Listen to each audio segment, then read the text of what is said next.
नमस्ते बच्चों, कैसे हैं आप सब। उम्मीद है आप सब अच्छे होंगे। मैं आज शबाना, आपकी स्टोरी टेलर, मैं आपको एक स्टोरी सुनाने वाली हूँ। और इस कहानी का नाम है पत्थर और शिल्पकार। शिल्पकार कौन होता है? शिल्पकार उसको बोलते हैं जो मूर्ति बनाता है, जो पत्थर से मूर्ति बनाता है, उसको शिल्पकार बोलते हैं। तो चलो हम स्टोरी शुरू करते हैं। एक दिन की बात है, एक शिल्पकार था। वो जंगल में गया। जंगल में उसे पत्थर ढूंढने के लिए गया था। वो यहाँ देख रहा था, वहां देख रहा था कि कोई अच्छा सा पत्थर मिले मुझे तो मैं मूर्ति बनाऊं उसकी। और वो जब ढूंढ रहा था तो उसको एक बहुत ही अच्छा पत्थर मिला।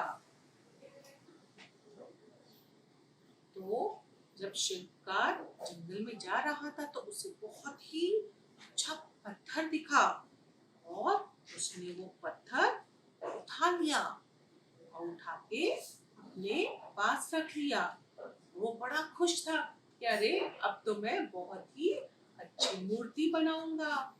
और जब आगे बढ़ा थोड़ा तो उसको एक और पत्थर मिला, वो भी बहुत ही अच्छा था। उसने बोला, अरे वाह, आज तो मुझे बहुत ही अच्छे अच्छे पत्थर दिख रहे हैं, चलो मैं ये भी पत्थर ले लेता हूँ। तो उसने 2 पत्थर उठाए और अपने घर को चला गया। और जब अपने घर को गया तो उसने क्या किया, उसने अपने औजार निकाले जिससे वो पत्थर को तराशेगा। और उसने अपने औजार निकाले और उसने एक पत्थर उठाया और उसके ऊपर रखना शुरू किया। उतने में उसको कुछ आवाज सुनाई दी, रोने की। बोले, अरे मुझे मत मारो, मुझे मत करो, मुझे प्लीज मत करो, मुझे दुखता है। आप मुझको ऐसा करोगे तो मैं पूरा बिखर जाऊंगा, मुझे माफ कर दो और मुझे ऐसे ही छोड़ दो। शिल्पकार को उसकी आवाज सुनाई दी। उसने देखा, अरे ये तो पत्थर रो रहा है, क्योंकि उसको जब वो बना रहा था तो उसको दुख रहा था, उसको तकलीफ हो रही थी। उसको बहुत बुरा लगा शिल्पकार को। उसने बोला, ठीक है, मैं तुमको नहीं कुछ करता हूँ। और उसने उस पत्थर को बाजू में रख दिया और उसने दूसरा अच्छा वाला पत्थर उठाया और उससे उसने अपनी मूर्ति बनानी शुरू की। मूर्ति बनाते बनाते बनाते उसने बहुत ही अच्छी वाली मूर्ति बना दी। भगवान की मूर्ति कितनी सुंदर है ना। ये सुंदर भगवान की मूर्ति उसने बनाई।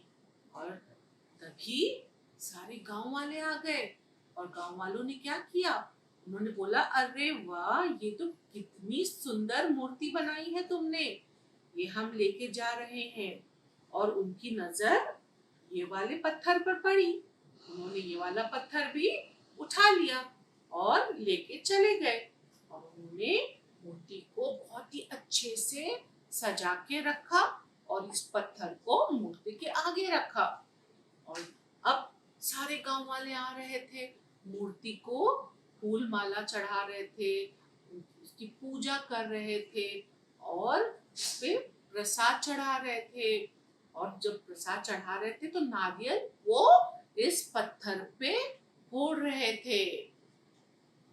जब भी इस पत्थर पे नारियल पड़ता, इस पत्थर को बहुत बहुत तकलीफ होती और बोलता, अरे मैंने शिल्पकार को मना किया और अब देखो मुझको कितनी कितनी तकलीफ हो रही है। और वो देख रहा था कि ये मूर्ति वाला पत्थर तो बड़े ही आराम से बैठा है, उसको इतनी इज्जत मिल रही है, उस पे फूल माला चढ़ा रहे हैं, उसके प्रसाद चढ़ा रहे हैं। तो उसने बोला मूर्ति को कि अरे तुम तो बड़े ही अच्छी तुम्हारी किस्मत निकली, तुम तो बड़े ही भगवान बन के बैठे हुए हो, सब तुमको इतनी इज्जत दे रहे हैं, तुम्हारे पर फूल माला चढ़ा रहे हैं, सब कर रहे हैं। तो मूर्ति के पत्थर ने बोला, ये तो मेरी किस्मत है। अगर तुम उस दिन नहीं बोले होते शिल्पकार को मूर्ति बनाने को, तो मैं तुम्हारी जगह होता और तुम मेरी जगह होते। तो उस पत्थर को एहसास हुआ कि अरे हाँ, ये तो मैंने गलती कर दी। अब मैं हमेशा खुश रहने की कोशिश करूंगा, हर एक हाल में मैं खुश रहने की कोशिश करूंगा। और उस दिन से ये पत्थर हमेशा खुश रहता था। जब गांव वाले आते थे तो गांव वाले नारियल उसके ऊपर तोड़ के पानी उसके डालते थे, तो उसके ऊपर भी पानी पड़ता था। और अब उसके ऊपर उन लोग प्रसाद भी रखने लगे। इस तरीके से उसने वो अब खुश रहने लगा और वो बहुत खुश हो गया। कुछ समझे बच्चों इससे?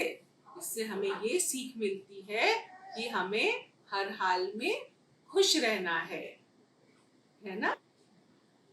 मुझे उम्मीद है आपको ये कहानी पसंद आई होगी।